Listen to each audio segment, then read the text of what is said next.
Fridge থেকে ঠান্ডা পানি এনে আমাকে এক গ্লাস শরবত বানিয়ে দাও তো। কি ব্যাপার, আমি তোমার কাছে শরবত খেতে চাইলাম, তুমি তোমার জামা কাপড় আমার মুখের মধ্যে ছুঁড়ে মারলা কেন?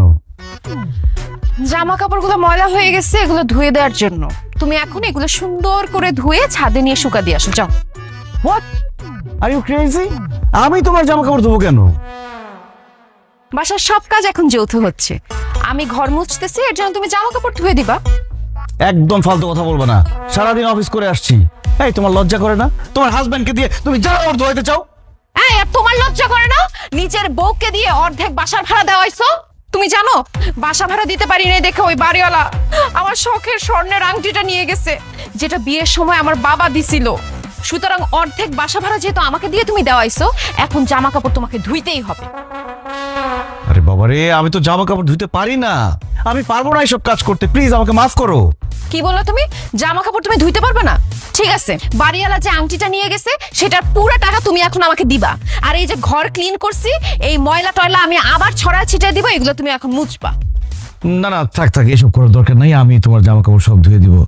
আসলে নাদিয়া বলছিলাম কি, মানে অফিস থেকে আসছি তো অনেক টায়ার্ড, তুমি আমাকে একটু খেতে দাও, কিছু কিছু খাই, একটু রেস্ট করি, তারপরে না হয় আস্তে ধীরে কাপড় চোপড় ধুইলাম। দেখো অলরেডি বিকেল হয়ে গেছে, তুমি এখন জামা কাপড় না ধুয়ে দিলে এগুলো আমি শুকাইতে পারবো না। সো নো রেস্ট, নো খাওয়া দাওয়া, অনলি ওয়ার্ক। যাও জামা কাপড় ধুইতে যাও। আচ্ছা আচ্ছা ঠিক আছে, সমস্যা নাই, কিন্তু অফিস থেকে আসছি, এভাবে কি কাপড় চোপড় ধুতে পারবো? আমি একটু বেডরুমে যাই, চেঞ্জ করি, একটু ফ্রেশ হই। আমি জানি তুমি এই বাহানাটা দিবা, এর জন্য এই যে টি শার্ট আর ট্রাউজার নিয়ে আসছি।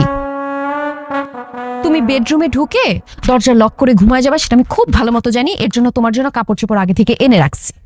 এখন কাপড় চোপড় সুন্দর করে চেঞ্জ করে তারপর এই ময়লা কাপড় চোপড় গুলো ধুবা, যাও।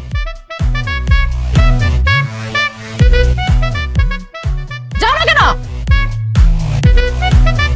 দুজনের হবে যৌথ অ্যাকাউন্ট, যৌথ অ্যাকাউন্ট, যৌথ অ্যাকাউন্ট, যৌথ অ্যাকাউন্ট। 16 বলে কথা।